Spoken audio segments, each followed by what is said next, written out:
Hola, bonsoir, comment vous allez? J'espère que vous allez bien. Moi aussi de ma part, je vais très bien par la grâce de Dieu. Dieu nous fait grâce, on est là.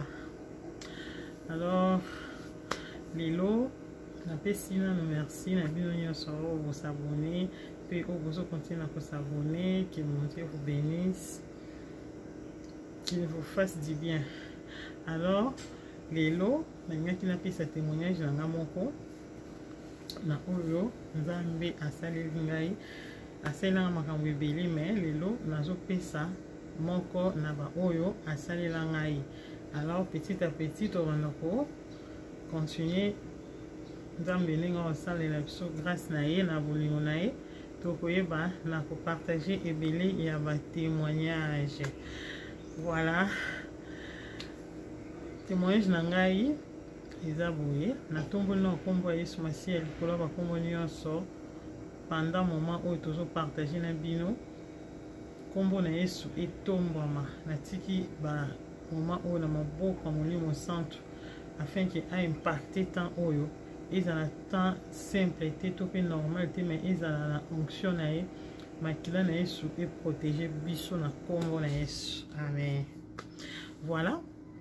Témoignage na ezali que ezalaki un certain dimanche 6 septembre. 6 septembre, ezalaki vers 23h.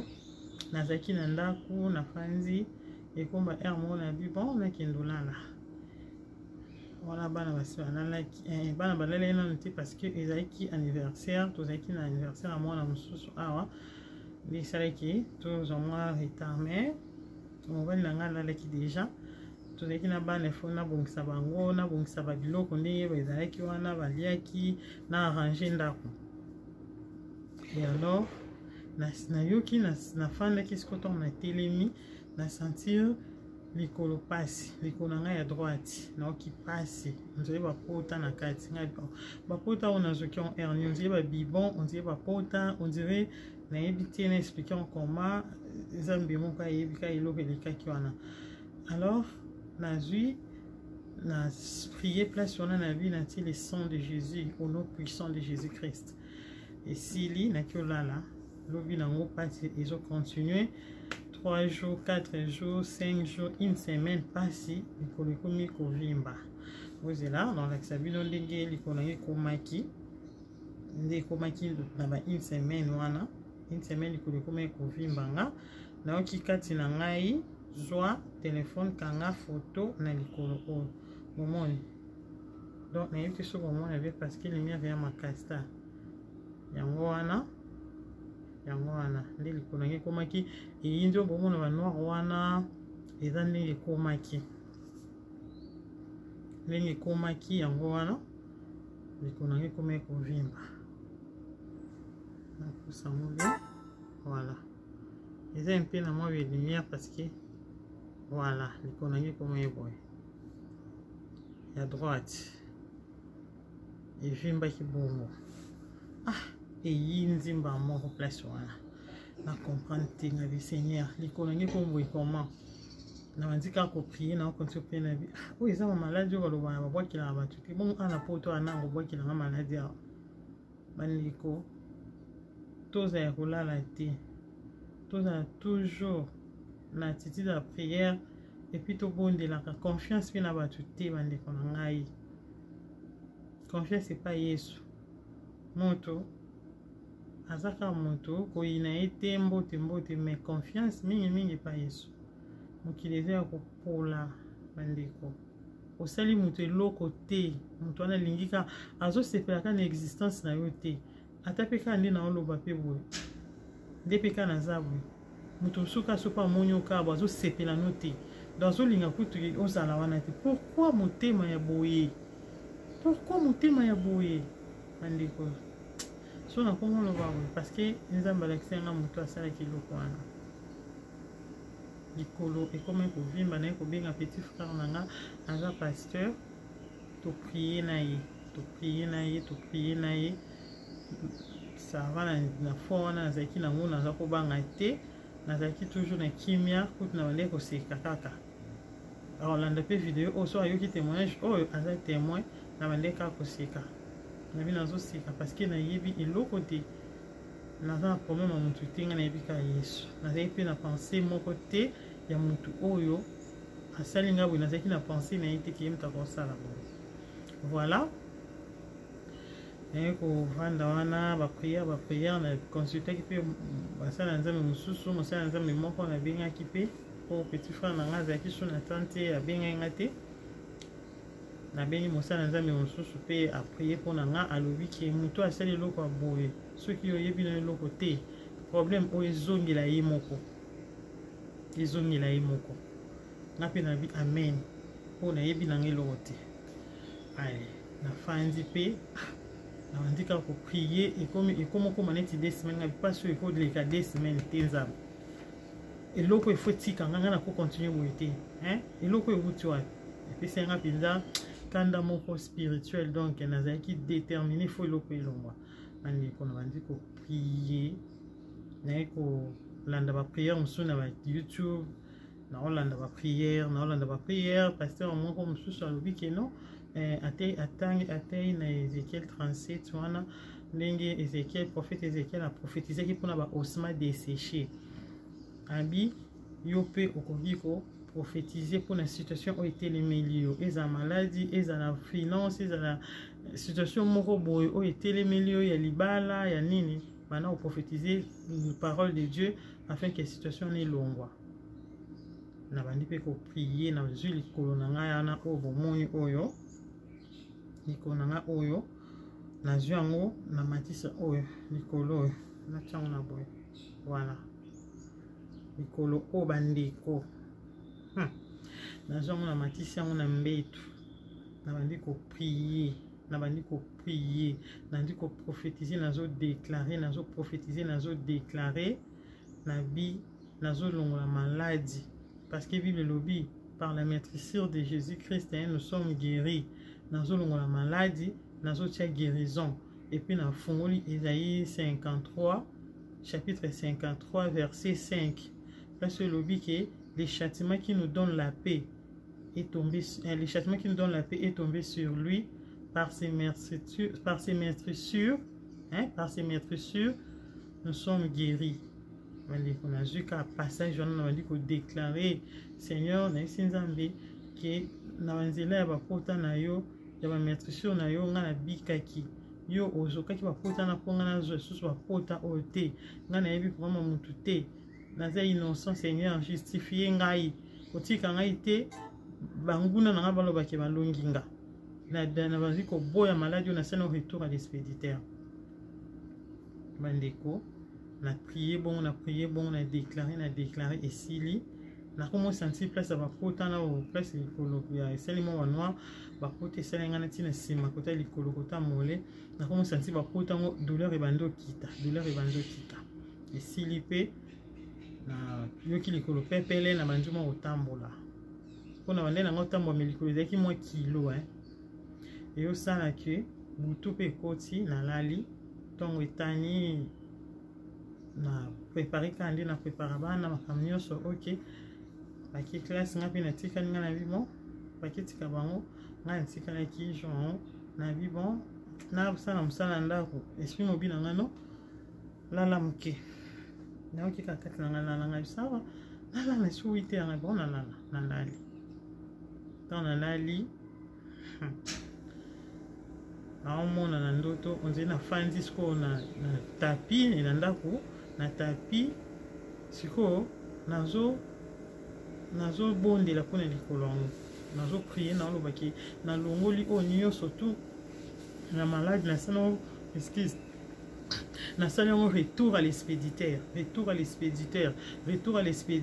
na osala bona bina longoli ba douleur o na sala retour à l'expéditeur au nom puissant de Jésus-Christ na za kwa mutu te na yebi loko mutu te na zui mobali ya mutu te na yibi loko mutu te nga na zaka na Yesu o nyoso so sala nga mabe zongela ye na ndoto na prier bon siko eyo sala ke na kati ndoto na yo mona des filles bazaki mpanzi na nga baza bandeko ya famille moko bazape nayebi bango physiquement boye bazaki tozaka na bango kala na Afrique bazaki penza ba proche na nga penza nayo lota bonsko moko alali na epungi mais moko azaki onzira na zemi ya ba 1 mois 2 mois boye alati robe future alors na tena linga sko na osambela to na osambela na okili ko nga ebongi ebiki kovimbe sili pasi sili na ndo sepela na tala kana mpanzi boye namoni fi wana namona kimi bali wana moko azali na zemi likolo ye moko pe à droite evimbi kaka nde likolo ona na kisibino oyo kaka nde na kisibino likolo oyo likolo ne boye evimbi boye voilà kaka meme mangabi fi likolo na ye komi boye nde ninga yo likolo komi neti yange ezalaki nga na biki natelemi yo nde moto osala nga boye ninga ntango okika na lobi bongo atelemi bando kima nakangi ye bo akimi akomobatama na nsima ya moto moko azalaki wana aobatama na nsima na ye nga nango landinga bien yo nde moto osali nga boye senga nzambe alimbisa o bongola motema so osenga nzambe alimbiso te po obongola motema to otika misano mabe o te etali yo oyo koyela yo etali yo so ntango naloba bongo azwi siko asimbi likolo na ye wana ebimisi bilongo lokola bapoussière apine asa siko neti abwaki na nga nga mpe nazwi yango nazongiseli yango ntango nazongiseli yango boye likolo na ye so evimbi akoka soki ozongisela nga te nazongiseli yango na kombo na ye so ezongela yo moko nakomobenga siko bato baya kotala boye otala moto asali nga abwakeli ngai babiloko yeyo moto asali nga boye eza yeyo namoni yeyo alors ntango naobenga bato mpe baoya ye soki azobomba likolo na ye mpo bamona te na esika bongola motema yo oza trop jeune komo kosala baninga na yo bajeune makambo ya boye makambo eza bato moko bakoko babanda mitema mabe basala bato bakoko akala yo oza trop jeune komo kozala motema nasali eloko te kaka ndenge maladi wana ezongeli yo libela bongola motema na yo na sutuki boye ezalaki na pongi ngabi bandeko natelema boye likolo nange komi pepele likolo nange komi pepele douleur eza su te nata likolo boye likolo ekiti likolo eza su ya ovimba te likolo ekiti likolo ebongi likolo eza so ya ovimba te bandeko nayoki somo namoni nanga bamiracle nzambe asalelaka ngai mais oyo elekeli nga nakolota ndoto nakomona moto ngo nayebi très bien fi yango nakolamuka likolo nange ebika ti lelo baplace wana sikoyo sentiment baposo wana comme esiaki noir na scientifique na kati nanga saint esprit aorienté ngaki natia huile d'olive bandeko nazwi mpe l'huile d'olive na prie mpo nango nabandi kotia place wana l'huile d'olive baposo wana ezolongo bapota mpe bapasi yana esilaki bapota ekomokauka ti likolo na nga ebiki ndeko tala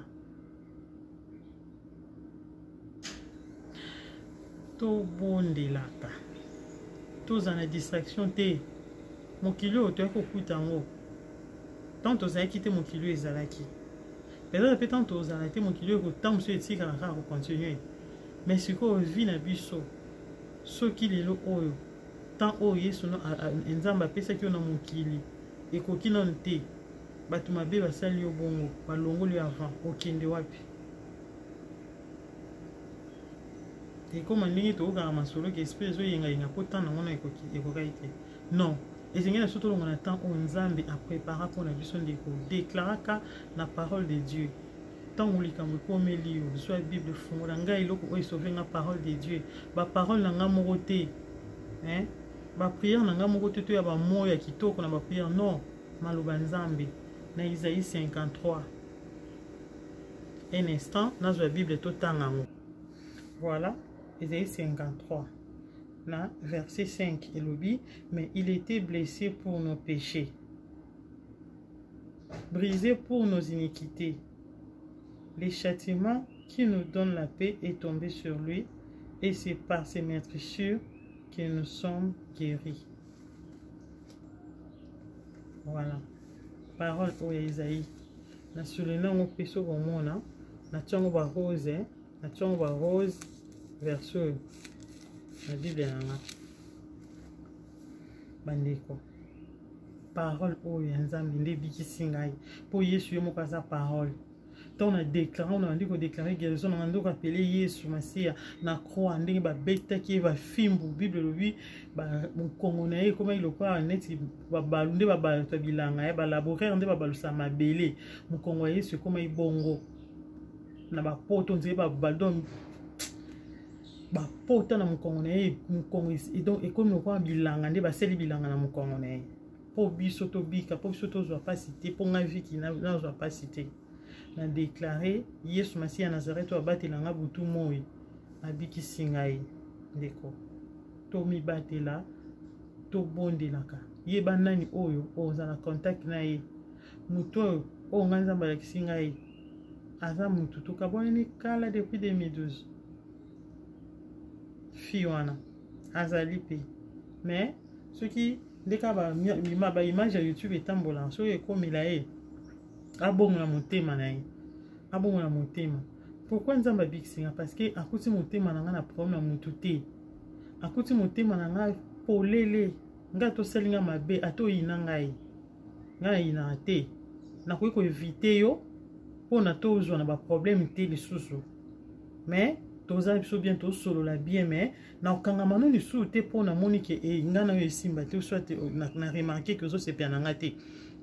Nous avons musika non mais toujours sur un biso mais que na zana kanda boy na yina o non na bati la motema na ko leka makambo nyonso yango wana nzamba bikisinga ndeko koza na makambo ya motema te ndeko na nga poso oza makambo ya motema oyo asala kinga boy oyo alobaki na nga boy na tango pasi tango be na nzambe ezala pasi poso genzono parce que motema eza na mazita ya ba koma bato tozala bientôt lingana yo pe osala bato mabe Yesu ana posa nao ayini yo te mana posa no tika misala mabe bongo la motema oyamba Yesu soko so yamba Yesu tika misala mabe zana maître moko bazana maître mi balite et puis nzela moko batambola nzela mi balemba la moko te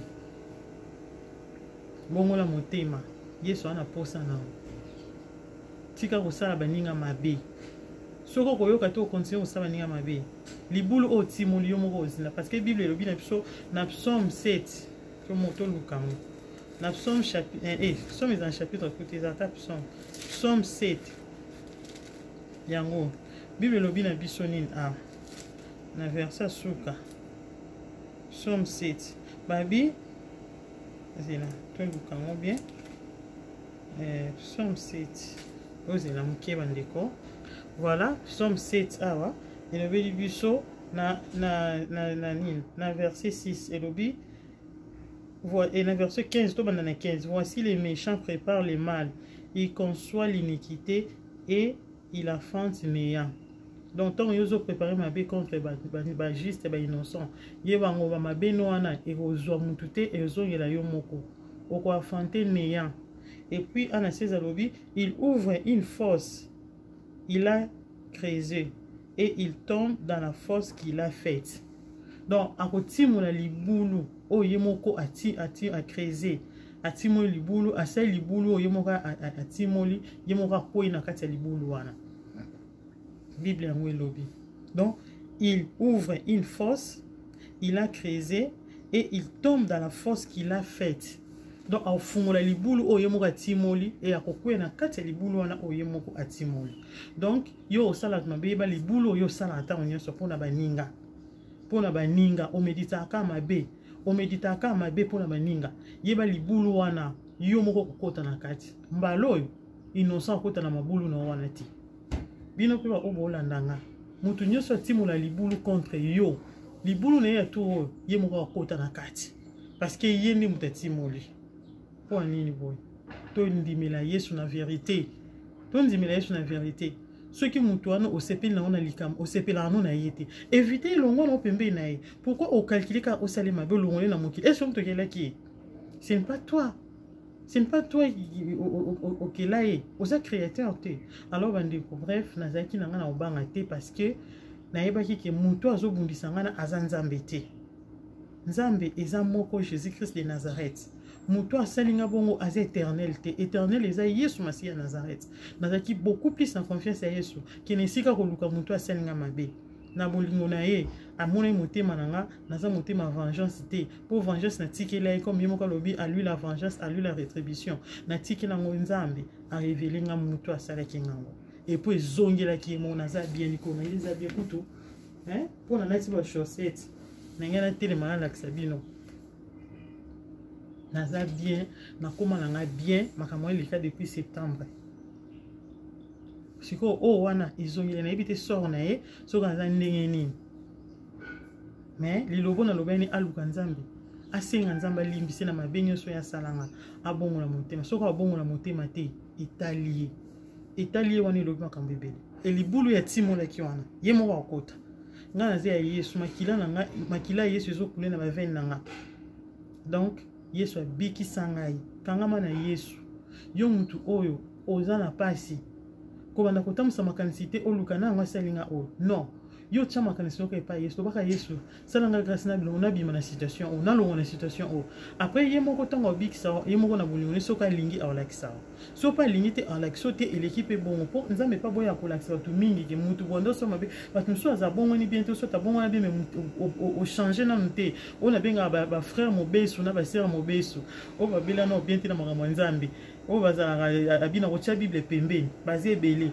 nzamba boya kolakisa ta mususu tango kolakisa bo tia Bible pembeni ko beta muta batukuna awo bitumani za molimo za nzoto te omoni tika nzambe moko asa vengeance et alors batu o bazala motema ya komikitisa motema o batie pa Yesu ali bango na ndi batu wana o nzamba revela po ebike ayebi mitema batu nzambe dai mitema vienda sonda mitema tupe makanisa ayebike oyo okende ko sa revanche te et alors na laksaye. Donc c'est ça, bandeko na ngai. Soko za un problème fou kama lukanzambe na solo, tanga maluba nzambe. Tanga maluba nzambe, lukanzambe na ba parole na ye, okomona ye akobikisa yo. Nga na bika, nzambe bikisa ngai. En tout cas, tant qu'on a opé na oyeri na zo pesa kutu sango na famille na nga même maman na nga kuta selita ki. Pourquoi ibisinga te? Mais na s'excuser ki na maman bon na pesa na expliquer ki est pour ezaki bitumba moko c'est na za concentré. C'est na za concentré pas ka maman boti mo ani ataki ba sali mo ani bongo ye moko ta yebilika moko ta za pour maman mututé. Woni eko sali passe eko sala te mais sala passe attends au monde ma oza déjà dérangé. Mais na kanga ki no monter ma bi Yesu nanu yo non. Parce que likambo eko mi sérieux. Donc nzamba biki sangai. Yo pe oyo oza na témoignage. Tinda témoignage to témoigner. To témoigner. Nzambe so sungi. Semaine au kaka to témoigner témoignage de connexion sur rite. Après si vous avez témoignage ne belé mais to ozana au moins na témoignage ne to témoigner. Alors nalinga ki lelo na partager bino oyanga Yesu Christ na Nazareth abikisanga. Et si koza sokoza malade nazo déclarer guérison na kombo na Yesu Masiya Nazareth. Ceux qui sentaient nos os dérangés qui joie guérison au nom puissant de Jésus Christ. Ceux qui au tambola raté tambola, ceux qui bota raté bota, ceux qui au bala raté bala, ceux qui ba vuta yo envoûtement longo na kombo na Yesu na makila na Yesu. Pour Yesu, asa sauver ya santé na yo ya vie na yo makambo na nyonso, ya économie ya finance ya nyonso na yo. Donc makila na Yesu bomba bino jusqu'à bozali, nzambe apambola bino, tozo continuer na ba témoignage, nzamba sunga ndepe tozo sala pe cuisine na biso ndenge to bandi semaine oyo. Toko sala cuisine na biso biloko na biso ndenge tosalaka et puis na ba témoignage. Donc nzambe apambola bino, nzamba bakisela bino ya mingi boza la protéger makila na Yesu boza na prière te mokili baby tanga muto abundi singa zana en Afrique mais attaquer nzamba permetaki yango po na yebake muto wana za munguna na ngai yata na noza makanisi na benga ye na tune santé na yeba koma wat bazabi nzoka nda bundisa nga na yeba na ngati. Donc nzamba permettait ki abataki ebele babundisa nga nzamba longolaka a permettait ki wana ezwanga po alakisa nga ke muto yozo kanisa motema wana ozokela mawa ozo lingo benga wana tala yende mungunu abundisa kao na yeba kite kezara ye na yeba kite alors tant on zamba l'exinga ni na surtout bien tant que n'ayez comprendre l'exinga puis maladie puis sidi donc keba mutu msusu yozo ki na mawata msusu yende mutabundisa kao avant ça likambo il faut retourner nzambe nzambe amona ka yemite mabaka ko révéler donc c'est ça nzamba batela bino bon week-end semaine oyo et comme na suka nzambe a merci ndenge bateli biso assistance semaine oyo pe oyo ezobanda totiki na maboko na ye yende azana liboso na nzela na biso lumière ne éclairer biso donc boza malamu na lingi bino mingi nzambe nanga abatela bino nde tomonani mbala ya sima bye bye bye bye gloire à Dieu bye.